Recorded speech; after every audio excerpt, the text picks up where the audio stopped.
அறிவை தந்தவ அல்லாஹ், படிப்பை தந்தவ அல்லாஹ், மார்க்க தந்தவ அல்லாஹ்.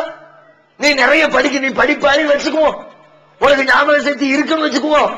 அந்த கேள்வி கேட்கிற நேரத்தில் இந்த கேள்விக்கு இந்த பதில் எழுத வேண்டும் என்ற உணர்வு தந்தது யார்? ஓ அப்பனா தந்தா, ஓ ஹெட்மாஸ்டர் தந்தாரு, உங்க அம்மாவை தந்தா, யார் தந்தது? அந்த அல்லாஹ் வல்லவா தந்தார். அந்த நினைவை படைத்த இறைவன் உனக்கு அந்த நினைவாற்றலை தந்து, அந்த சரி நினைவும் வந்துருச்சு, நல்ல எழுதுறீங்க, எழுதிக்கிட்டே இருக்கிறோம். கொஞ்ச நேரம் எழுதியாச்சு, திடீர்னு கை வலிக்குது. கடைசி வரைக்கும் உன்னை எழுத வச்சது யாரு? கை வலி இல்லாம எழுத வச்சது யாரு? உனக்கு தூக்கம் வராம எழுத வச்சது யாரு? டென்ஷன் இல்லாம எழுத வச்சது யாரு? மை தீர்ந்து போகாம எழுத வச்சது யாரு? ஒண்ணு செஞ்சது ரப்பு. அந்த ரப்ப நினைச்சு பார்க்காம, அவனுக்கு நன்றி சொல்லாம, அவனை புகழாம, என்னமோ சாதிச்சுட்டோம், அவனை செஞ்சாரு இவனை செஞ்சாரு. இதுதான் பெருமைக்கான அடித்தளம், ஆணவத்திற்கான அடித்தளம். இன்றைக்கு என் தகப்பன் காரணம் என்று சொல்லுகிறவர் நாளைக்கு நான் தான் காரணம் என்று சொல்லுவான், என்னுடைய முயற்சி காரணம் என்று சொல்லுவான், என்னுடைய சிந்தனை காரணம் என்று சொல்லுவான். இது மாதிரி தருணம் வருகிற பொழுதெல்லாம் நம்முடைய உள்ளத்தில் உணர்ந்து, அல்லாஹ் உனக்கு தான் எல்லா புகழ்றாரு, அல்ஹம்துலில்லாஹ் சொல்லி பாருங்க. மந்திரமா சொல்லாதீங்க, பொருள் உணர்ந்து சொல்லுங்க. உங்களுடைய உள்ளத்தில் அது ஒரு பெரிய ஆன்மீக மாற்றத்தை ஏற்படுத்தும், ஒரு எளிமையை தரும், ஒரு பக்குவத்தை தரும், ஒரு பண்பாட்டை தரும். பெருமை அடிக்கிற உணர்வை உங்களுடைய உள்ளத்தில் அப்படியே கொஞ்சம் கொஞ்சமா அகற்றும். அல்லாஹ் நிறைய வரலாறு சொல்றான் குர்ஆன்ல.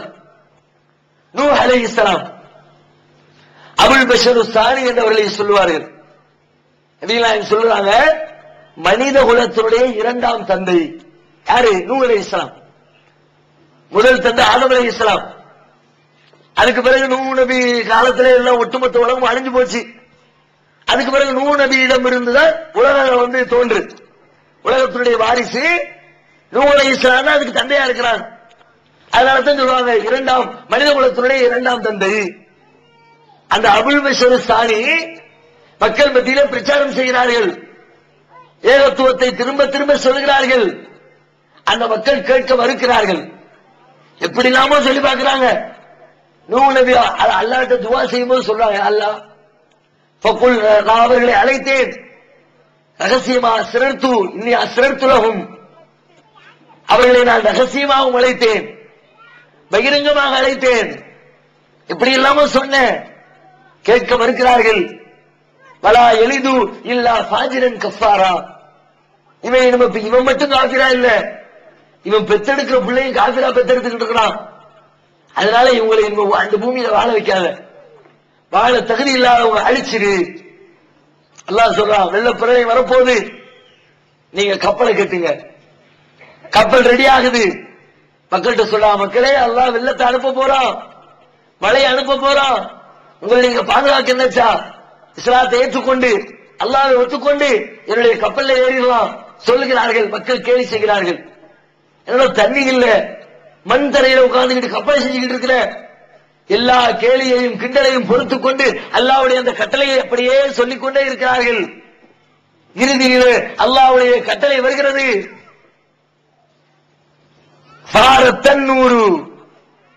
அப்படியே அடுப்பு பொங்குகிறது, பூமியினுடைய ஊற்றுக்கண்கள் எல்லாம் பீரிட்டடிக்கிறது, வானம் மழை திரண்டு கொட்டுகிறது, இரண்டு தண்ணீரும் கலக்கிறது, பூமியில் இருக்கிற அத்தனை ஜீவராசிகளும் அழிந்து மனித குலம் அழிந்து ஈமான் கொண்டவர்கள் மாத்திரம் நூஹ் நபியோடு கப்பலிலே பயணத்தை துவக்குகிறார்கள்.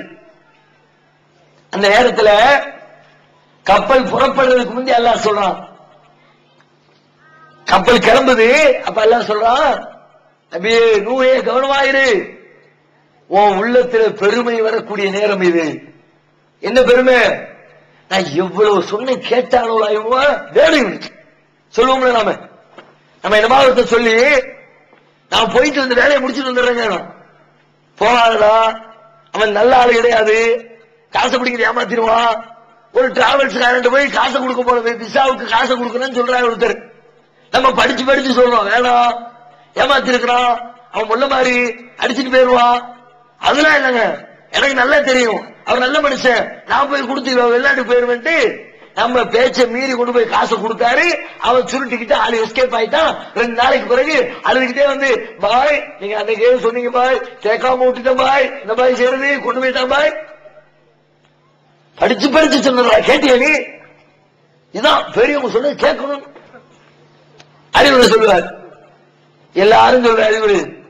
நான் அன்னைக்கே சொன்னேன் இவன் தேர மாட்டான். இதையெல்லாம் போடுற வழக்கம். நூஹ் அலைஹிஸ்ஸலாம் அந்த கட்டத்தில் நிக்கிறான்.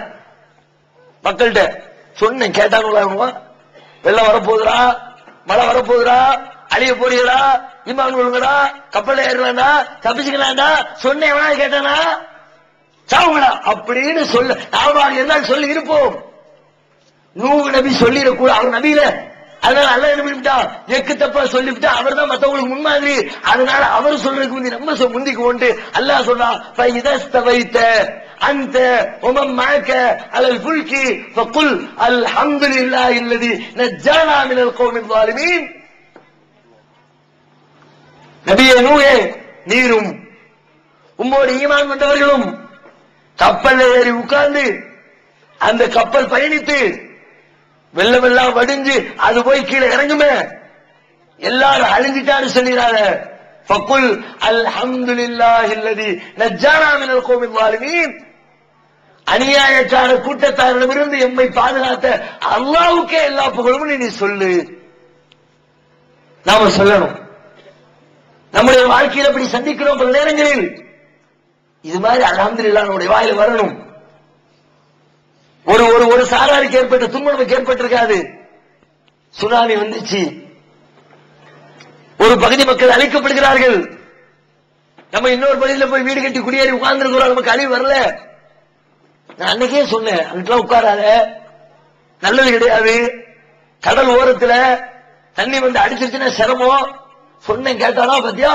நான் என் அறிவோட பிளான் பண்ணி மேட்டு பகுதியில வந்து வீடு கட்டிட்டு உட்கார்ந்து எந்த சிரமமும் வரல சொல்லிடக்கூடாது. திடீர்னு மழை பெய்யும். ஊர்ல சில ஊர் மேடும் பள்ளமா இருக்கும். பள்ளத்தில் உள்ள வீடெல்லாம் அடிச்சுட்டு போகும், மேட்டில் இருக்கிற வீடெல்லாம் பாதுகாக்கப்படும். சொல்லிடக்கூடாது. 1000 வரையும் கூட பத்தியால அன்னைக்கே சொன்னேன், பள்ளமா இருக்கு வீடு கட்டாத, அங்க நிலம் வாங்காதன்னு சொன்னேன், கேட்டியா? அப்படி சொல்லக்கூடாது. நல்ல வேளை நான் காப்பாற்றப்பட்டுட்டேன்னு சந்தோஷப்படக்கூடாது. அல்லாஹ் என்னை காப்பாத்திட்டான், அவ்வளவுதான். இந்த புகழ் அல்லாஹ்வுக்கு சொந்தம். ஏன்னா வந்த வெள்ளத்தை 10 அடி வந்த வெள்ளத்தை கூட ஒரு 10 அடி வர வைக்கிற அல்லாஹ்வுக்கு கஷ்டமா? அது ஒரு பெரிய காரியமா? கீழே வந்த தண்ணியை கூட ஒரு 10 அடி ஏற்றி விட்டு ஓவிலும் முழுகி இருக்கும். அல்லாஹ்வா நினைச்ச உடனே காப்பாத்தி இருக்கிறான். அல்ஹம்துலில்லாஹ் சொல்லு. பல்வேறு இதையும் விட அல்ஹம்துலில்லாஹ் சொல்ல வேண்டிய மிக முக்கியமான இன்னொரு தருணம். நம்முடைய உள்ளத்திலே பெருமை வந்து நுழைந்து நம்மை ஆளால் ஆட்டம் போட வைக்கக்கூடிய மிக முக்கியமான ஒரு தருணம். நம்மள ஒரு பெரிய அறிவாளி மாதிரி கருதக்கூடிய ஒரு சூழல் ஏற்பட்டுச்சுன்னு வச்சுக்குவோம். அந்த டயத்துலதான் அப்ப வர்ற பெருமை ஆணவம் இருக்க வேற எப்பவும் வராது. காசு பல பேர் பல விதத்துல பெருமை அடிப்பாங்க. சில பேர்த்த காசு இருந்தா போதும், எந்த மாதிரி காசு இருக்கான்னு பெருமை அடிக்கிறவங்க உண்டு. சில பேர் அழகா இருப்பாங்க, ஆம்பளைகளோட பொம்பளைகள்ட்ட அதற்கு ஜாஸ்தி. நம்மள மாதிரி இந்த ஊர்ல ஒருத்தியும் இல்ல. நம்ம மூக்கு இருக்கிற எடுப்பு என்ன, நம்ம காது இருக்கிற அழகு என்ன, நம்மகிட்ட இருக்கிற கழகு என்ன, மினுக்கிட்டு இருப்பாங்க. அழகுல பெருமை, காசுல பெருமை, உடல் பலத்துல பெருமை. சில பேருக்கு அல்ல அறிவை கூட கொடுத்திருப்பான், மற்றவங்களோட நல்ல சிந்திப்பான், நல்ல முடிவெடுப்பான். மற்ற காசுல வர்ற பெருமையை விட, அழகுல உள்ள பெருமையை விட, மற்ற எந்த பெருமையை விட இந்த அறிவுல உள்ள பெருமை இருக்குற ரொம்ப பெரிய அளவுல மனுஷன் ஆட்டம் போட வைக்கும். குடிக்கிறதுக்கு கஞ்சிக்கு விலை இல்லைன்னா கூட கொஞ்சம் அறிவாளியா இருந்தா போதும், மெதப்பா தான் பேசுவார். செய்தான எடுத்துக்கங்களேன், வேற ஒரு உதாரணம் தேவையில்லை உங்களுக்கு. செய்தான் என்ன, எதனால கேட்டான்? அறிவால கேட்டான். அவனுக்கு ஈக்குவலா ஒரு அறிவாளி சொல்ல முடியும், அறிவாளிக்கு சொல்ல முடியுமா? எவ்வளவு பெரிய நாலேஜ் அல்லாஹ் இடத்திலே பேசுறான். சரியா செய்யறான்னு சொன்னவனே அல்லாஹ் கேட்கிறான், மா மனாத அந்த ஜுதலிமா கலக்குத்து பி எதைய அஸ்தக்பர்த அம் குன்த மினல் ஆலீன். இப்ப என் கையால படைச்ச இந்த ஆதமுக்கு உன்னை சஜ்ஜா செய்ய விடாம தடுத்து பெருமை அடிக்க வச்சது எது அப்படின்னு நல்லா கேட்கிறான். அப்போ ஷைத்தான் பதில் சொல்றான், ஹலக்தனீ மின் நார் வ ஹலக்தஹு மின் தீன், என்னை நீ நெருப்பால் படைத்தாய், அவரை நீ மண்ணால் படைத்தாய். நெருப்பு எப்படி மண்ணுக்கு தலை வணங்கும், நெருப்பு எப்பொழுதுமே உயர்ந்து எரியும், நான் தலை வணங்க மாட்டேன். லாஜிக்கெல்லாம் கரெக்ட் தான், வாதம்லாம் சரிதான். ஆனா லூசுப்பையா யார்கிட்ட பேசுறோங்கிற யோசிச்சு பேசுறானா? அறிவோ பேசுறோம்னு பேசினானே ஒழிய, ஆனா படைச்ச அல்லாட்டோ பேசுறோம்னு நினைச்சிருந்தா பேசிருப்பானா? கடைசியில் அந்த அறிவு அவனை ஒட்டுமொத்த உலகத்திற்கும் சாபத்திற்குரியவனாக அவனை மாற்றி போட்டு விட்டது. உலகத்திலே நடக்கும். இப்ப கூட சர்வசாதாரணமா அவனை பேசுவோம், கொஞ்சம் விவரமா இருந்தா தலக்கணமும் இருக்கத்தான செய்யும் சொல்லுவான். பேச்சு வழக்கில் இருக்குதுல, விவரம் உள்ளவன் பூரா கொஞ்சம் தலக்கணம் உள்ளவனாவும் இருக்கிறான். ஆனா இஸ்லாத்தின் பார்வையில் விவரம் உள்ளவன் என்று சொன்னால் அவனுக்கு எடுத்துக்காட்டு அவனிடத்திலே தரைக்கணம் இருக்கக்கூடாது. அவன்தான் விவரம் உள்ள.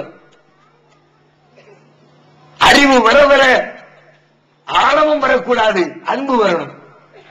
பெருமை வர வர, புகழ் வர வர, பாராட்டு வர வர பெருமை வரக்கூடாது, பண்பு வரணும், பணிவு வரணும்.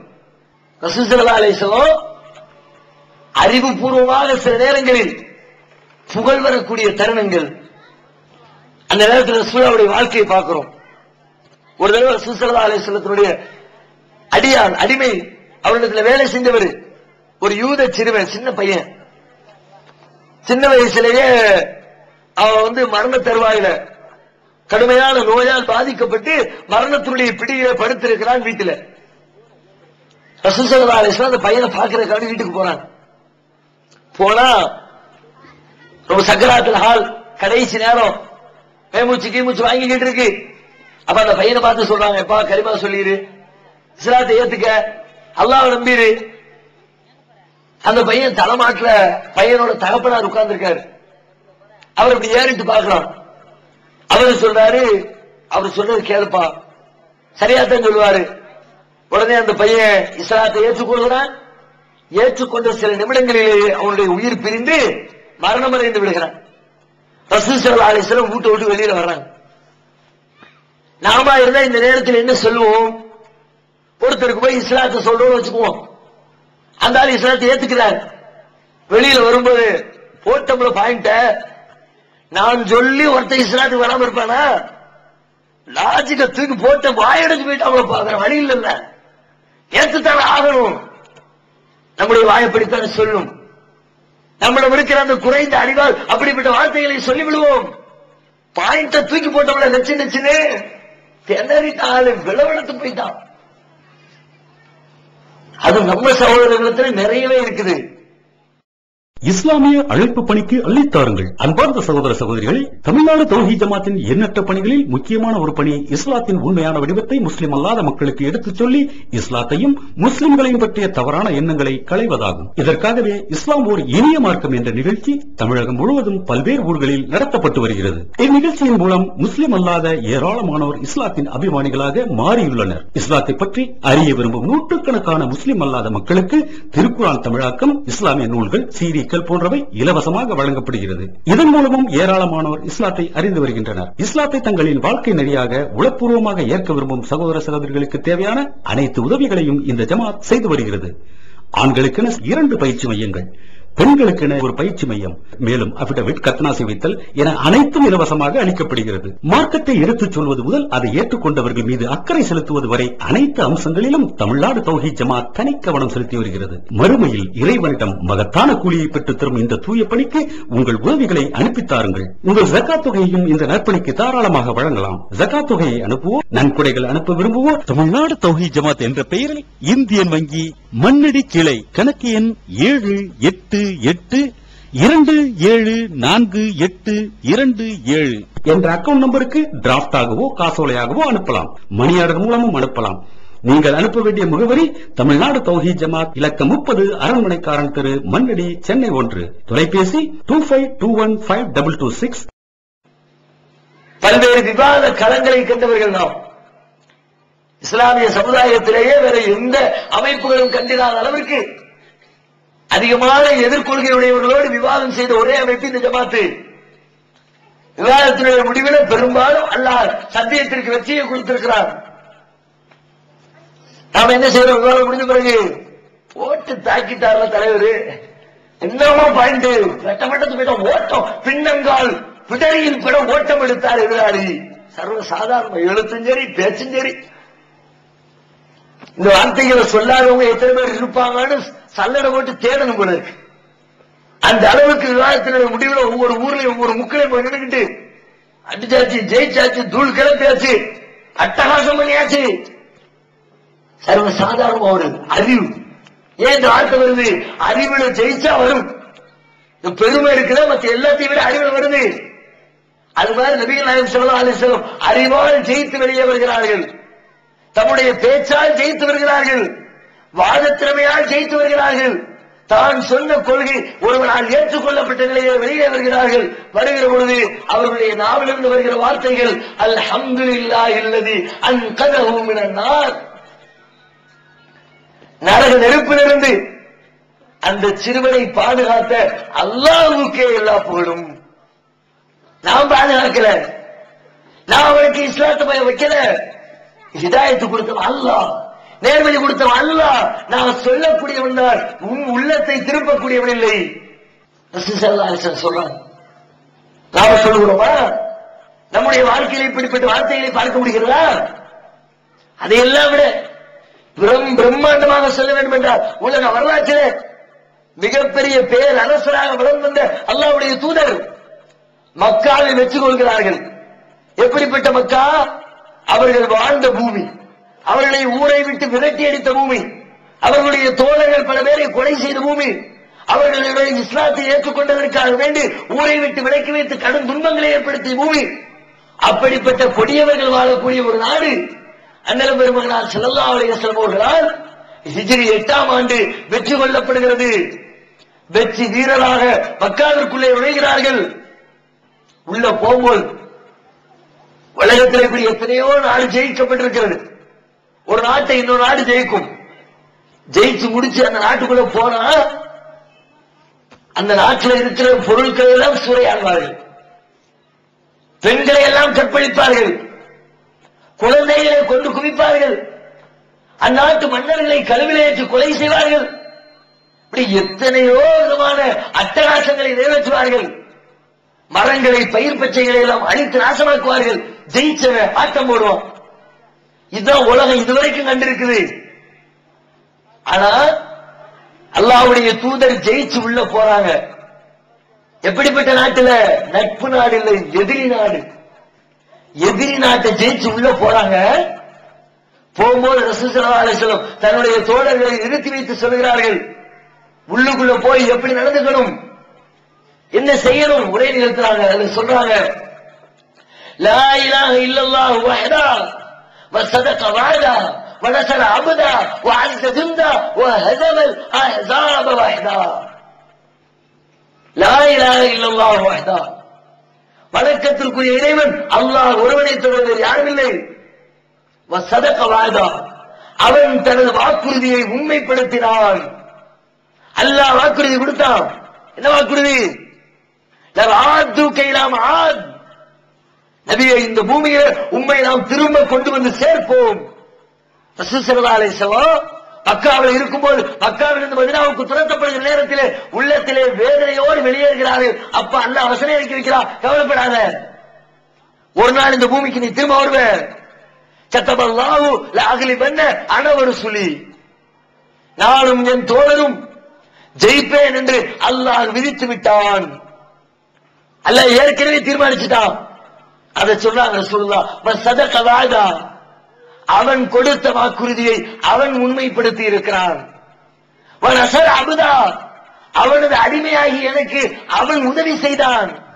வஅஸ ஜுந்தா, அவனது பட்டாளமாகி இதற்கு அவன் கண்ணியம் கொடுத்தான். வஹஸமல் அஹ்ஸாப வஹ்தா, எதிரி படையினரை அவன் மட்டுமே தனித்து நின்று அழித்தான். நான் அழிக்கல, என் திறமையால் அழிக்கல, என்னுடைய வீரர்கள் ஜெயிக்கல, என்னுடைய ராணுவ பலத்தால் ஜெயிக்கல, அல்லாஹ்வுடைய ஆற்றல், அல்லாஹ்வுடைய வார்த்தை, அல்லாஹ்வுடைய முயற்சி, அல்லாஹ்வுடைய வெற்றி. இவை அனைத்தும் அல்லாஹ்வுக்கே சொந்தம். எனக்கும் இந்த வெற்றிக்கு சம்பந்தம் இல்லை. எப்ப சொல்றாங்க? அவர்களுடைய ராணுவ பலத்தால், அவர்களுடைய சிந்தனையால் அவர்கள் ஜெயித்திருக்க நேரத்தில் அவங்களுடைய வாயிலிருந்து வர்ற வார்த்தை, நான் இந்த புகழுக்கு சொந்தக்காரன் இல்லை, படைச்ச ரப்பு சொந்தக்காரன். சொல்லணும். நாம நம்முடைய வாழ்க்கையில் எங்கெல்லாம் நாம் புகழப்படக்கூடிய தருணங்கள் ஏற்படுகிறதோ, நமக்கு மகிழ்ச்சியான வாய்ப்புகள் ஏற்படுகிறதோ, அந்த அத்தனை தருணங்களிலும் நமது நாவிலிருந்து அல்ஹம்துலில்லாஹ் அல்ஹம்துலில்லாஹ் அல்ஹம்துலில்லாஹ் என்று திரும்ப திரும்ப திரும்ப உச்சரித்துக் கொண்டிருந்தார். அல்லாஹ்தான் புகழுக்குரியவன், அல்லாஹ்தான் மேன்மைக்குரியவன், அல்லாஹ்தான் பெருமைக்குரியவன் என்பதை உள்ளத்திலே நிறைநிறுத்திக் கொண்டிருந்தால் பெருமை வராது, ஆணவம் வராது. மற்றவருக்காக, பிறருக்காக, பாராட்டுக்காக, புகழுக்காக என்ற உணர்வு இருக்காது. நாம் செய்யக்கூடிய ஒவ்வொரு காரியமும் தெளிவாக அல்லாஹ்விடத்திலே சென்றடைந்து மறுமையிலே நன்மை கிடைப்பதற்கு வாய்ப்பு ஏற்படும். முதலில் இதை ஒவ்வொரு தனி மனிதனும், நீ ஊருக்கு உபதேசம் பண்றதை விட, மற்றவங்களுக்கு உதவி செய்யறதை விட, செய்யறதுக்கு முந்தி உள்ளத்தை சரிப்படுத்தணும். உள்ளத்தில் இருக்கிற இந்த கசடை நீக்கணும். அல்ஹம்துலில்லாஹ் என்ற சோப்பை போட்டு, அல்ஹம்துலில்லாஹ் என்ற ஊசியை போட்டு உள்ளத்துடைய அழுக்குகளை நீக்கி, அதனுடைய நோயை நீக்கி உள்ளத்தை சுத்தப்படுத்தி குணப்படுத்திக் கொள்ள வேண்டும். தனி மனிதன் கவனிக்க வேண்டிய முதல் மிக முக்கியமான அம்சம். இரண்டாவது அம்சம், நாம் எத்தனையோ கருத்துக்களை உலகத்திற்கு சொல்லுகிறோம், எத்தனையோ செய்திகளை பேசுகிறோம், நல்ல கொள்கை என்பால் மக்களை அழைக்கிறோம், இஸ்லாத்தின்பால் மக்களை வென்றெடுப்பதற்கு முயற்சி செய்கிறோம். அவ்வாறு பிறரை அழைக்கக்கூடிய நாம் அதற்காக பின்பற்றக்கூடிய பல்வேறு வழிமுறைகள். பொதுக்கூட்டம் போடுறோம் இஸ்லாத்தை சொல்றதுக்கு, போஸ்ட் அடிச்சு ஓட்டுறோம், அதன் மூலமா இஸ்லாத்தை சொல்கிறோம், நோட்டீஸ் விநியோகிக்கிறோம், அதன் மூலமா இஸ்லாத்தை சொல்றோம், புத்தகம் அடிச்சு கொடுக்கிறோம், அதன் மூலமா இஸ்லாத்தை சொல்றோம், சிடி ரைட் பண்ணி கொடுக்கிறோம், அதன் மூலமா இஸ்லாத்தை சொல்றோம், திருக்குறானை மொழிபெயர்த்து கொடுக்கிறோம், அதன் மூலமா இஸ்லாத்தை சொல்றோம். இப்படி எத்தனையோ வழிகளில் இஸ்லாமிய கொள்கைகளை பிற மனிதர்களுக்கு இந்த உலகத்திற்கு எடுத்துச் செல்லிக் கொண்டிருக்கிறோம். அதையெல்லாம் விட முக்கியமாக நம்முடைய ஒழுக்கம் சார்ந்த வாழ்க்கையின் வழியாக இஸ்லாத்தை சொல்லிக் கொடுக்க வேண்டும். நம்மை நாம் சரிபடுத்தி விட்டால், தனி மனிதனுடைய வாழ்க்கையை அதனுடைய ஒழுங்குகளை கடைபிடித்து விட்டால், நீ புத்தகம் அடிச்சு இஸ்லாத்தின் மேல் அழைக்க தேவையில்லை. உன் வாழ்க்கை, உன்னுடைய ஒழுக்கம், உன்னுடைய நேர்மை, உன்னுடைய நாணயம் பக்கத்தில் இருக்கிறவர்களை இஸ்லாத்தின் மேல் கொண்டு வந்து சேர்க்கும். புத்தகம் கொடுக்காத, பொதுக்கூட்டம் போடாத, நோட்டீஸ் அடிக்காத. அதையெல்லாம் விட மிகச் சிறப்பான வேலையை உனது வாழ்க்கை செய்யும், உனது ஒழுக்கம் செய்யும், உன்னுடைய நேர்மை செய்யும். அதுக்கு முயற்சி எடுத்துக்கோமா? மேலே போட்டு பேசுகிறதா நம்முடைய சொந்த வாழ்க்கையில் எப்படி நம்முடைய ஒழுங்குகளை பேணுகிறோம்? வாழ்க்கையில பேணுனா போதுங்க. வாக்குறுதியை பத்தி பேசுறோம், சொந்த வாழ்க்கையை வாக்குறுதியை கடைபிடிச்சு பாருங்க, பார்க்கிறோம், ஆச்சரியப்படுவான். நபிகள் நாயகம் ஸல்லல்லாஹு அலைஹி வஸல்லம் இந்த உலகத்தில் மொத்தமே நபியாக 23 வருடங்கள் இருந்திருக்கிறார்கள். அந்த 23 வருஷத்துல அவர்களுடைய வாழ்க்கையில எத்தனை பேருக்கு இஸ்லாத்தை கொண்டு போய் சேர்த்தாங்களோ அதுல பாதி அளவிற்கு கூட அவர்கள் மரணித்து விட்ட இந்த 1400 வருடத்துல இஸ்லாம் சென்று சேரல. அவங்களால அவங்களுடைய 23 வருஷத்துல இஸ்லாம் எத்தனை கோடானு கோடி உள்ளங்களை வென்றெடுத்ததோ 1400 வருஷத்துல அதுல பாதி அளவிற்கு கூட இவன் உள்ளங்களை நம்மால் வென்றெடுக்க முடியல. அவங்க ஒரு ஆள் செஞ்ச வேலை. எப்படி செஞ்சாங்க? இது மாதிரி மேல போட்டு பேசுறாங்களா? நமக்கு அந்த வாய்ப்பு இருக்குது, ரசூலுல்லாஹ்க்கு அந்த வாய்ப்பு இல்ல. புத்தகம் அடிச்சு கொடுத்தாங்களா? நமக்கு அந்த வாய்ப்பு இருக்குது, ரசூலுல்லாஹ்க்கு அந்த வாய்ப்பு இல்ல. குர்ஆன் மொழிபெயர்ப்புகளை ரசூலுல்லாஹ்வுடைய காலத்தில் கொடுத்தாங்களா? நமக்கு அந்த வாய்ப்பு இருக்குது, ரசூலுல்லாஹ்க்கு அந்த வாய்ப்பு இல்ல. ஆனால் அவர்களால் இந்த இஸ்லாம் உலகத்தில் எத்தனை மூளை முடுக்குகளுக்கு சென்று சேர்ந்ததோ அதிலே பாதியை கூட நம்மால் சேர்க்க முடியவில்லை என்று சொன்னால் காரணம் என்ன? அவர்கள் பிரச்சாரம் செய்தது வார்த்தைகளால் மட்டுமில்லை, அவர்களுடைய வாழ்க்கையால் பிரச்சாரம் செய்தார்கள், அவருடைய ஒழுக்கத்தால் பிரச்சாரம் செய்தார்கள். அவருடைய முதல் பிரச்சாரம் எப்படி? ரசூலுல்லாஹி ஸல்லல்லாஹு அலைஹி அழைக்கும் போது சொல்றாங்க, குர்ஆன்ல எல்லாம் சொல்றாங்க, லக்கத் லபிஸ்து ஃபீக்கும் உம்ரன் மின் கப்லி அஃபலா தாக்கிலூன். ஏப்பா, நான் சொல்றதை சிந்திக்க மாட்டேங்கிறீங்களே, நான் உங்களோடு எத்தனை ஆண்டுகள் வாழ்ந்திருக்கிறேன், சிந்தித்து பார்க்க மாட்டீர்களா? என் வாழ்க்கையை பாரு. நாம சொல்றோமா? இன்னைக்கு சொல்ல முடியுமா? என் வாழ்க்கையை பாரு, இஸ்லாத்தை தெரிஞ்சுக்கணும், சொல்லுங்க பார்க்கலாம். உலகத்தில் எந்த தலைவனும் சொல்லாத வார்த்தை. தமிழ் ஒரு பழமொழி சொல்லுவாங்க, நதி மூலமும் பார்க்காத ரிஷி மூலமும் பார்க்காதம்மா. அது என்ன நதி மூலம் ரிஷி மூலம்? நதி மூலம்னா நதி, ஆறு எங்கிட்டோ பல ஊர்களை கடந்து வரும், நம்ம ஊரை கிராஸ் பண்ணும். நாம என்ன பண்ணணும்? அந்த இடத்துல தண்ணி இருக்குதா, நல்லா இருக்கா, சுத்தமா இருக்கா, குடிக்கிறதுக்கு குடிச்சிடணும், குளிக்கலாம் குளிச்சுட்டு வந்துடணும். அதை விட்டுவிட்டு இது எந்த ஊர்ல இருந்து வருது? 50 கிலோமீட்டருக்கு அங்க இருந்து வருது. ஏப்பா, அந்த ஊர்ல வழியில இந்த ஊர் இருக்குது, அங்க எல்லா பேரும் எரும மாட்ட போய் அங்கதான கழுவுனா, அந்த தண்ணியா இந்த தண்ணி? அதுக்கு அடுத்து இந்த ஊரு, அந்த ஊர்ல கக்கூசே கிடையாதுப்பா, எல்லாம் ஆத்துல, அந்த தண்ணியா இந்த தண்ணி? வரலாற்றை தோண்டணும், நதிக்கு மூலத்தை எடுத்தோம், தண்ணியில குளிக்க முடியாது. போறோமா, பார்த்தோமா, தண்ணி சுத்தமா இருக்கா, குளிச்சோமா, வந்துகிட்டே இருக்கணும். நதிக்கு மூலத்தை பார்த்தா குடிக்கவும் முடியாது, குளிக்கவும் முடியாது. அவர் ரிஷிக்கு மூலத்தை பார்க்காத. யார் ரிஷி? சீர்திருத்தவாதி. உலகத்தை சீர்திருத்த போறன்னு ஒருத்தர் வந்தா அவருடைய கடந்த கால வாழ்க்கையை பார்க்க கூடாது. நீ இன்னைக்கு இப்படி சொல்றிய, அன்னைக்கு நீ அப்படி இருந்தீங்க. உலகத்துல ஒருத்தன் மிஞ்ச மாட்டான். இன்னைக்கு நாம ஊரெல்லாம் பிரச்சாரம் பண்றோம், இந்த ஊரெல்லாம் வெளியூர்ல இருக்கிற எத்தனையோ ஆட்கத்துக்கு முரணான காரியம். ஓடுவது ஓடாத பல ஊர்களை கூட்டம் போட்டு பேசுறோம். எவ்வளவு நம்மகிட்ட கேட்டான்னு வச்சுக்கோ, நீ மட்டும் ஓதலையா, கடந்த கால வாழ்க்கையை பார்த்தா பிரச்சாரம் பண்ண முடியாது. நம்ம ஓதாத ஓடுதா, சத்தம் ஓதாத, நீ மட்டும் அன்னைக்கு ஓதலையே, அன்னைக்கு ஓதுனப்ப இன்னைக்கு திருந்திட்டேன், இப்படிதான் சொல்ல முடியும்.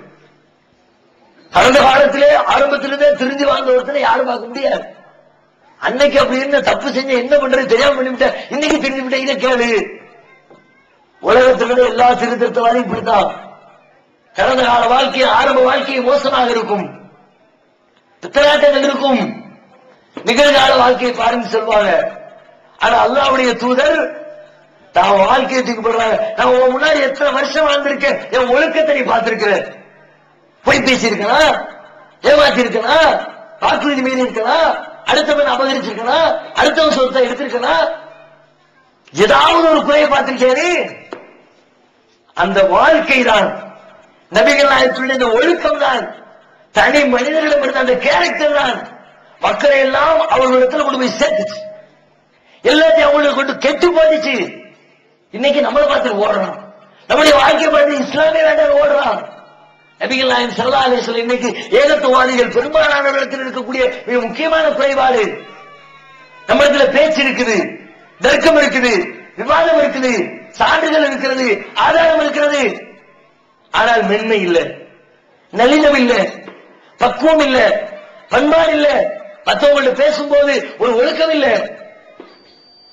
நபிகள் நாயகம் ஸல்லல்லாஹு அலைஹி வஸல்லம் பத்தி அல்லாஹ் சொல்றான், ஃபபிமா ரஹ்மத்தின் மின் அல்லாஹ் லின்த லஹும். நபியே, அல்லாஹ்வின் அருளால் நீங்கள் மென்மையாக நடக்கிறீர்கள். வலவ் குன்த ஃபல்லன் கலீலல் கல்பி லன் ஃபல்லு மின் ஹவ்லிக. நீங்கள் மாத்திரம் கடின உள்ளமுடையவராக, கடுகடுப்பானவராக இருந்திருந்தால் இன்னைக்கு உங்களை நோக்கி உங்களை சுத்தி ஒரு கூட்டம் வருது, என்னைக்கோ உங்களை விட்டு விரண்டோடி இருப்பார்கள்.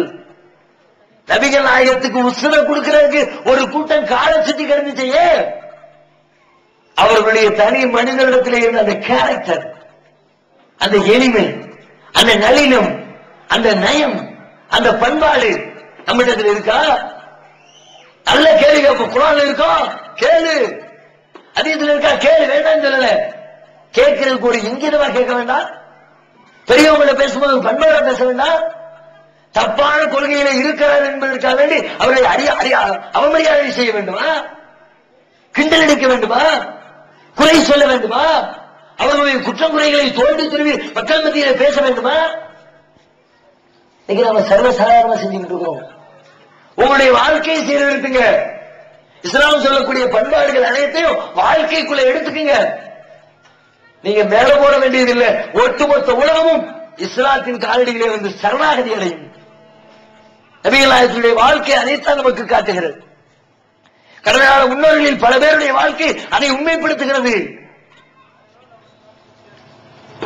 சுல்தான் சலாஹுத்தீன் அய்யூபி ஒரு பெரிய வீரர். இஸ்லாமிய சாம்ராஜ்யத்தில் அமீருல் மூமினீனாக ஒரு கலீஃபாவாக சில காலகட்டங்கள் முஸ்லிம்களுடைய நிலப்பரப்பை ஆட்சி செய்த பெருமைக்குரியவர். சுல்தான் சலாஹுத்தீன் அய்யூபியுடைய காலகட்டத்தில் கிறிஸ்தவர்கள் முஸ்லிம் நாடுகள் மீது படையெடுக்கிறார்கள். குறிப்பாக பாலஸ்தீனம். அங்கிருக்கிற சுலைமான் நபியால் கட்டப்பட்ட பைத்துல் முகத்தஸ் என்ற ஆலயம், அந்த பள்ளிவாசலை கைப்பற்றி விட வேண்டும் என்ற நோக்கத்தோடு திரும்ப திரும்ப திரும்ப ஐரோப்பாவில் இருக்கக்கூடிய கிறிஸ்தவ சமுதாயம் முஸ்லிம் நாடுகள் மீது போர் தொடுத்துக் கொண்டிருக்கிறது. மூன்றாவது போர், சிலுவை போர் என்று சொல்வார்கள். மூன்றாவது சிலுவை யுத்தத்திற்காக வேண்டி ஐரோப்பாவிலிருந்து ஒரு 3000 வீரர்களை கொண்டிருக்கிற ஒரு படை அட்லாண்டிக் கடற்கரை ஓரத்தில் இருக்கிற ஒரு சின்னஞ்சிறிய தீவில் வந்து களமிறங்குகிறார்கள். அங்கிருந்து போர் வியூகம் வகுத்து உள்ளுக்குள்ள போய் முஸ்லீம்களை அட்டாக் பண்ணி பாலஸ்தீனத்தை கைப்பற்றணும். இதுதான் அவங்களுடைய திட்டம். 3000 பேர் ஒரு சின்ன தீவில் வந்து இறங்கி இருக்கிறாங்க. கலீஃபாவுக்கு செய்தி கிடைச்சிருச்சு ஒற்றர்கள் மூலமாக.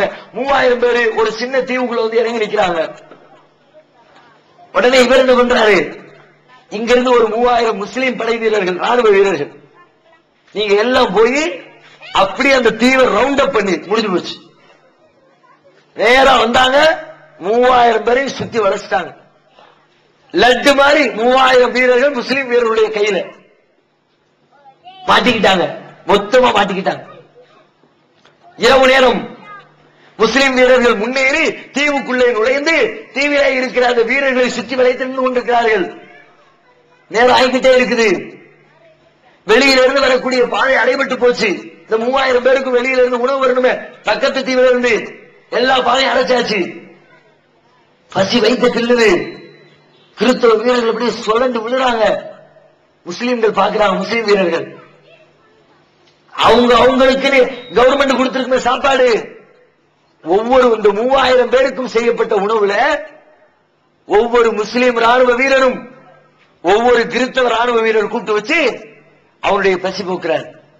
ஒருத்தருடைய சாப்பாடு 2 பேருக்கும் போதும் என்று அல்லாஹ்வுடைய தூதர் சொல்லி தந்தார்களே, அந்த நபிமொழியை அந்த இடத்திலே கடைபிடிக்கிறார்கள். 3000 முஸ்லீம் வீரர்கள் 3000 கிறிஸ்தவ வீரர்களுக்கு உணவளித்து அவர்களின் பசி போக்குகிறார்கள்.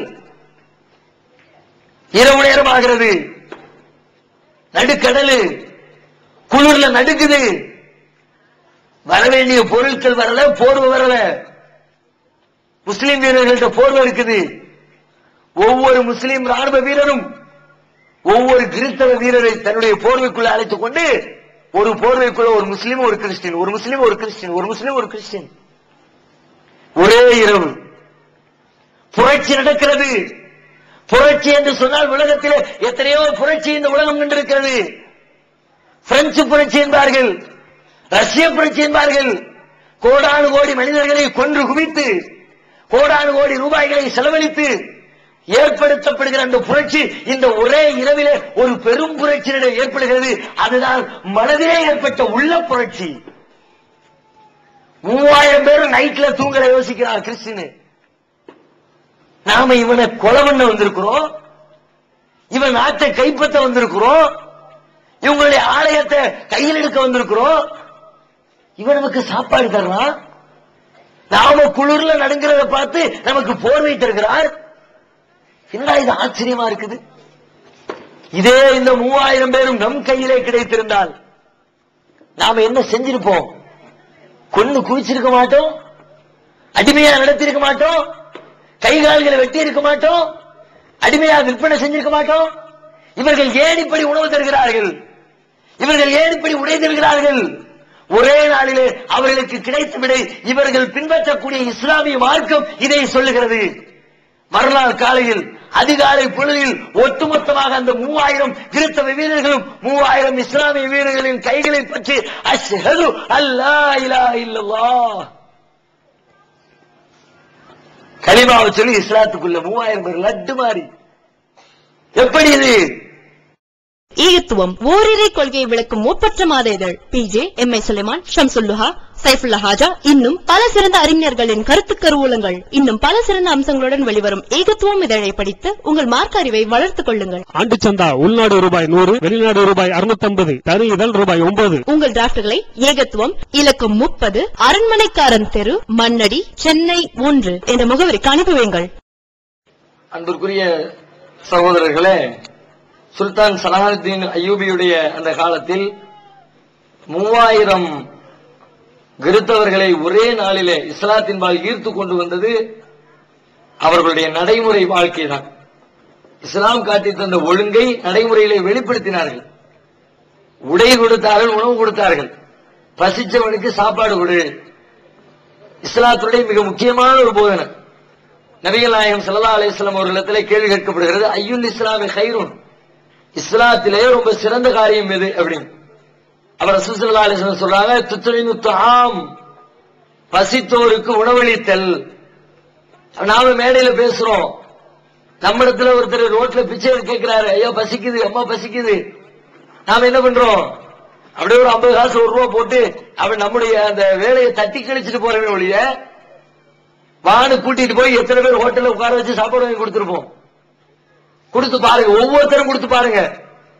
உட்கார்ந்து இருக்கிற ஒவ்வொருத்தரும் கொடுத்தா வாங்கி தின்னக்கூடிய ஒவ்வொருவருடைய உள்ளத்திலும் அது யோசனையை ஏற்படுத்தும். ஏன் இவங்க மட்டும் நமக்கு கூட்டிட்டு போய் சாப்பாடு வாங்கி தர்றாங்க?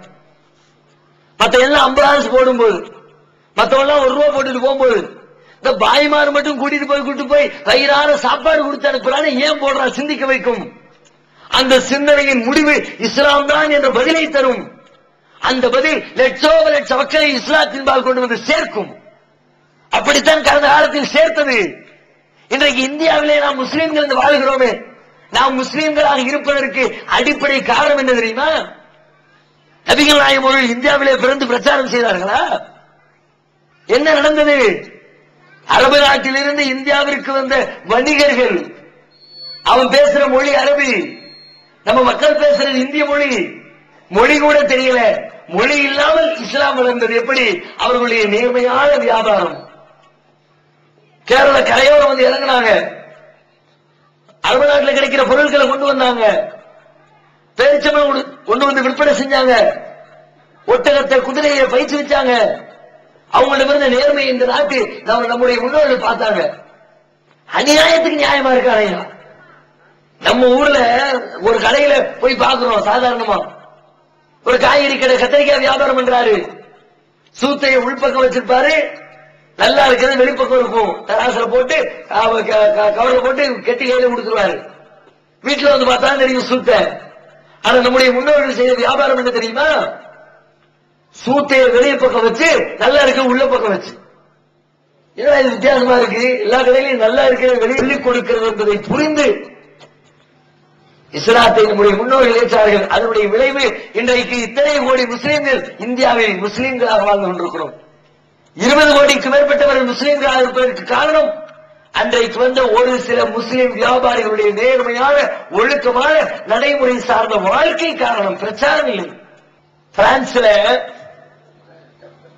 பிரான்ஸ் நாட்டுடைய அதிகாரியாக ஒருவர் இருக்கிறார். அவருக்கு வழங்கப்பட்டிருந்த மாளிகையுடைய மேல்தளத்திலே ஒரு நாள் அப்படியே சுத்திட்டு இருக்கிறார். சாயங்கால நேரம் கீழே பார்க்கிறாரு, ஒரு 2 பேர், ஒரு வயது முதிர்ந்த பெரியவர் ஒருவர், ஒரு வாலிபர் ஒருவர், 2 பேர் பேசிட்டு இருக்கிறார். முதியவர் இந்த வாலிபரை திட்டுறாரு கண்ணாமின்னமா. அந்த பையன் கேட்டுக்கிட்டே தலை குனிஞ்சு நிக்கிறான். அவருக்கு ஆச்சரியமா இருக்கு, என்னடா இது நம்ம ஊர்லயே நடக்குது. ஒரு வயசாலியா இருக்கிறாரு, அவர் பிடிச்சி இவனை திட்டுறாரு, இவன் கேட்டுக்கிட்டே நிக்கிறான். மத்த பயிர்கள் லேசா ஒரு தட்டினா பொட்டுன்னு போய் அந்த ஆள் விழுந்துருவாரு. தட்டிட்டு போறதை விட்டு கேட்டுக்கு நிக்கிறானே. அவர் கீழே இருந்து கூப்பிடுறாரு, 2 பேரும் வாங்க, என்ன விஷயம், ஏன் அவனை பிடிச்சி திட்டுற, என்ன நடந்துச்சு? அப்ப அந்த பையன் சொல்றான், நான் இந்த பெரியவரிடத்திலே கடன் வாங்கி இருந்தேன், உரிய நேரத்திலே செலுத்த முடியவில்லை, அதற்காக அவர் என்னை பேசுகிறார், வேறு வழி இல்லாமல் நான் கேட்டுக்கொண்டிருக்கிறேன். அப்ப அவர் சொல்றாரு, சரிப்பா தர்றேன்னு சொல்ல வேண்டியதானே, ஏன் அதுக்கு திட்டிக்கிட்டு இருக்க, நீ கேட்டுக்கிட்டு இருப்பியா? அப்ப அந்த பையன் பதில் சொல்றான், அதிகாரியே, நாங்கள் உயிருக்கு மேல மதிக்கிற எங்களின் தூதர் நபிகள் நாயகம் ஸல்லல்லாஹு அலைஹி வஸல்லம் என்பவர்கள் எங்களுக்கு ஒரு போதனை செய்திருக்கிறார்கள். இன்னலி சாஹிபில் ஹக்கி மகாலா, கடன் கொடுத்தவருக்கு பேசுகிற உரிமை இருக்கிறது. கொடுத்தவனுக்கு தான் தெரியும் அந்த வழி. அவசரத்துக்கு கேட்ட 1000 ரூபாய்க்கு கொடுத்திருப்பாரு, அவர் அவசரத்துக்கு அந்த பணம் இல்லாம திண்டாடிட்டு இருப்பாரு. அப்ப கொடுத்தவனுக்கு வழி தெரியும், பேசுற ரைட் அவனுக்கு உண்டு என்று அவர்கள் சொல்லி இருக்கிறார்கள். எனவே நான் செவிதாழ்த்தி கேட்டுக் கொண்டிருக்கிறேன். அவருக்கு ஆச்சரியமா போச்சு, யாருப்பாது, யாருங்க நபி, அவர் இறந்து இத்தனை ஆண்டுகள் ஆகிவிட்டது, இன்றைக்கு அவர் சொன்னதை கேட்டுக்கொண்டு நடைமுறைப்படுத்திக் கொண்டிருக்கிறீர்களா? கொண்டு அவருடைய வரலாற்றை எடுத்து கொடுக்கிறாங்க. நபிகள் நாயகத்தினுடைய வரலாற்றை படிக்கிறார். நபிகள் நாயகத்தினுடைய வரலாறு முழுக்க முழுக்க படித்து அதில் ஈடுபாடு கொண்டவர். அவர்களுக்கு இறக்கி எழுதப்பட்ட திருமறை குர்ஆனுடைய வேதத்தை அவருடைய மூல மொழியிலே படித்து விளங்கிக் கொள்ள வேண்டும் என்பதற்காக வேண்டி அரபி மொழியை படிக்கிறார். அரபியை படித்து அரபி மொழியிலே திருமறை குர்ஆனை வாசிக்கிறார். திருமறை குர்ஆனை வாசித்து இறுதியிலே அந்த திருக்குர்ஆனால் ஈர்க்கப்பட்டு இஸ்லாத்தை தழுவுகிறார். தழுவியதோடு மாத்திரமில்லாமல் அரபி மொழியிலிருந்து முதலாக திருமறை குர்ஆனை ஆங்கில மொழியிலே மொழிபெயர்த்து கொடுக்கிறார். இன்றைக்கு கோடானு கோடி மக்கள் ஆங்கில மொழியிலே திருமறை குர்ஆனை படித்துவிட்டு இஸ்லாத்தின்பால் நுழைந்து கொண்டிருக்கிறார்கள். அவர்கள் அத்தனை பேரும் இஸ்லாத்தின்பால் வருவதற்கு காரணமாக இருந்தவர் அந்த மொழிபெயர்ப்பாளர். அந்த மொழிபெயர்ப்பாளர் இஸ்லாத்திற்கு வருவதற்கு காரணமாக இருந்தவர் அந்த வாலிபன். அந்த வாலிபனுடைய ஒரே ஒரு வாழ்க்கையில் நடந்த ஒரு சிறிய நடைமுறை. இத்தனை பேர் இஸ்லாத்துல போறாங்க, அத்தனை பேருடைய நன்மையை ஒரு பங்கு அந்த பையனுக்கு போகுமா இல்லையா? அந்த சிறுவனை சென்று அடையுமா இல்லையா? கோடானு கோடி பேர் இஸ்லாத்திற்கு வருவதற்கு ஒரு வாலிபனுடைய நபி மொழியை பின்பற்றிய ஒரு ஒழுக்கம் காரணமாக அமைந்திருந்ததை பார்க்கிறோம். எத்தனை பேர் இப்படி, எத்தனை நிகழ்வு இப்படி சர்வ சாதாரணமா நீங்க உங்க வாழ்க்கையை கடைபிடிச்சு பாருங்க. இன்னைக்கு நம்ம வாழ்க்கையை பார்த்தா மத்தவங்க இஸ்லாத்தை தெரிஞ்சுக்குவாங்க. குர்ஆனை படிச்சு வரவங்க கம்மி, ஹதீஸை படிச்சு வரவங்க கம்மி. முஸ்லிம்களுடைய நடவடிக்கையை பார்த்து இஸ்லாத்தை தெரிஞ்சுக்கிறவங்க ஜாஸ்தி. நாம செய்யறதை வச்சுக்கிட்டு இப்படித்தான் இஸ்லாமோ என்ன நினைப்பார்கள்? ஒரு தொலைக்காட்சி நிகழ்ச்சி சமீபத்தில், அதுல ஒரு ஆசிரியர் பேசுறார் அவருக்கு ஏற்பட்ட அனுபவத்தை. ஒரு மாணவன் ஒருத்தன், அவருக்கு படிச்ச பையன் ரொம்ப காலத்துக்கு பிறகு அவரை சந்திக்கிறான். இந்து மாணவர் சந்திச்சு சலாம் சொல்லி நான் இஸ்லாத்தை ஏற்றுக்கொண்டேன் அப்படின்னு தன்னை அறிமுகப்படுத்துறான். அப்ப ரொம்ப சந்தோஷம்பா. மேல வந்து சொல்றான், நான் எப்படி தெரியுமா இஸ்லாத்தை ஏத்துக்கிட்டேன், நான் ஏத்துக்கிறதுக்கு நீங்க தான் காரணம். ஒரு கிராமத்துல வேலை செஞ்ச ஆசிரியர். அப்ப அவரு சொல்றாரு, எப்பா உங்களுக்கு நான் சின்ன பிள்ளையில 3ஆம் கிளாஸ் 4ஆம் கிளாஸ் சொல்லி கொடுத்தேன், அதுக்கப்புறம் உன்னை சந்திச்ச வருஷம் 20 வருஷம் ஆச்சு, நான் தான் காரணங்கிறியே எப்படி? அப்ப அந்த பையன் சொல்றான், என்னுடைய கிராமத்துல நான் படிச்ச அந்த ஸ்கூல்ல எத்தனையோ வாத்தியார்கள் இருந்தார்கள், பல மாணவர்கள் படித்தோம், தாழ்த்தப்பட்ட சமுதாயத்தை சார்ந்தவர்கள். எங்கள் அனைவருக்கும் கடைசி பெஞ்சிலே இடம் கொடுத்திருந்தார்கள். எங்களுக்கு படிச்சு கொடுத்த எந்த வாத்தியாரும் எங்களை தொட்டு பேசுறதில்லை. எங்களுடைய மேடையை தொட்டு பேசிய ஒரே வாத்தியார், ஒரே ஆசிரியர் நீங்கள் தான். அதுதான் என் உள்ளத்தை சிந்திக்க வைத்தது. பல வருடங்கள் சிந்தித்தேன். மற்றவங்க எல்லாம் தொடாத போது இவர் மட்டும் ஏன் தொட்டாரு? முடிவிலே எனக்கு பதில் கிடைத்தது, உங்களுடைய மார்க்கம் இஸ்லாம் இந்த தீண்டாமையை எதிர்க்கிறது, சகோதரத்துவத்தை ஆதரிக்கிறது, வளர்க்கிறது என்பதை புரிந்து கொண்டு அதன் விளைவாக நான் இஸ்லாத்தை ஏற்றுக்கொண்டேன். எது மாத்திருக்கு பாருங்க. அவருக்கே தெரியல, அவருக்கு தெரியாமல் இஸ்லாம் அவரால் ஈர்க்கப்படுகிறது, வளர்க்கப்படுகிறது. உங்களுடைய வாழ்க்கையில் நீங்க ஒவ்வொரு கட்டத்திலும் இப்படி இஸ்லாம் சொன்ன வாழ்க்கை முறையை, ஒழுங்குகளை, தனி மனித காரியங்களை நீங்கள் பேணி பாருங்கள். உங்களுக்கே தெரியாம உங்களை பார்த்து இஸ்லாத்தின்பால் நுழைவார்கள். ஆனா இன்னைக்கு நம்மளை பார்த்து இஸ்லாத்தை விட்டுட்டு ஓடுறாங்க. இஸ்லாத்தின்பால் வருகிற பல மக்களை நம்முடைய வாழ்க்கையை தடுத்து நிறுத்துகிறது வராது. முஸ்லீம் அல்லாதவர்களுக்காக நடத்தப்படுகிற நிகழ்ச்சியில சில பேர் வந்து சொல்றாங்க, எனக்கு இஸ்லாம் பிடிச்சிருக்குது, இஸ்லாத்தை தழுவ நினைக்கிறேன், ஆனா எனக்கு 4 பொம்பளை பிள்ளைங்க, அவங்களை கட்டி கொடுத்துட்டு இஸ்லாத்துக்கு வரலாம்னு நினைக்கிறேன். ஏன் இப்படி சொல்றாங்க? முஸ்லீம்களுடைய நடவடிக்கை எங்கு பார்த்தாலும் பெண் பிள்ளைகளை திருமணம் முடித்துக் கொடுக்க வேண்டும் என்று சொன்னால் லட்சக்கணக்கான ரூபாய்களை வரதட்சணையாக வாங்கக்கூடிய ஒரு வன் கொடுமை. அதனை பார்க்கக்கூடிய முஸ்லீம் அல்லாதவர், இஸ்லாத்துக்கு போனா பிள்ளையை கட்டி கொடுக்க முடியாது, அதனால் இப்பொழுது இஸ்லாத்துக்கு போக வேண்டாம் என்று இஸ்லாத்தை விட்டு வெளியேறுகிற அளவிற்கு, வெறுண்டோடுகிற அளவிற்கு. தமிழ்ல ஒண்ணு சொல்லுவாங்க, உபகாரம் செய்யாட்டியும் பரவாயில்ல, உபத்திரவம் செய்யாம இறப்பாம்பாங்க. நாம இஸ்லாத்தின் மக்களை அழைக்காவிட்டாலும் பரவாயில்லை, வரக்கூடிய மக்களை தடுக்காமலாவது இருக்க வேண்டுமா இல்லையா? நம்முடைய வாழ்க்கையின் மூலமாக அதைத்தான் செய்து கொண்டிருக்கிறோம். அதை மாற்றி நாம் எதை பிரச்சாரம் செய்ய நினைக்கிறோமோ அதை நமது வாழ்க்கையின் வழியாக பிரச்சாரம் செய்வோம். வார்த்தைகள் வழியாக சொல்வதை விட, எழுத்துக்கள் வழியாக சொல்வதை விட நம்முடைய வாழ்க்கை வழியாக சொல்லி காட்டினால் அந்த வாழ்க்கை மற்றவர்களை ஈர்த்து இஸ்லாத்தின் பால் கொண்டு வந்து சேர்க்கும். ஒட்டுமொத்த உலகத்தையும் இஸ்லாம் என்ற ஒரே குடையின் கீழ் கொண்டு வந்து சேர்க்கும். இந்த 2 முக்கியமான அம்சங்களை நமது வாழ்க்கையிலே கடைபிடித்து ஒட்டுமொத்த உலகத்தையும் இஸ்லாத்தின் பால் ஈர்த்து கொண்டு வருவதற்கு அல்லாஹ் நம் அனைவருக்கும் நல்லருள் வாழிப்பானாக. வாஹிரு தாவானா அல்ஹம்துலில்லாஹி ரப்பில் ஆலமீன். அஸ்ஸலாமு அலைக்கும் வரஹ்மத்துல்லாஹி வபரகாத்துஹு. அல்லாஹ்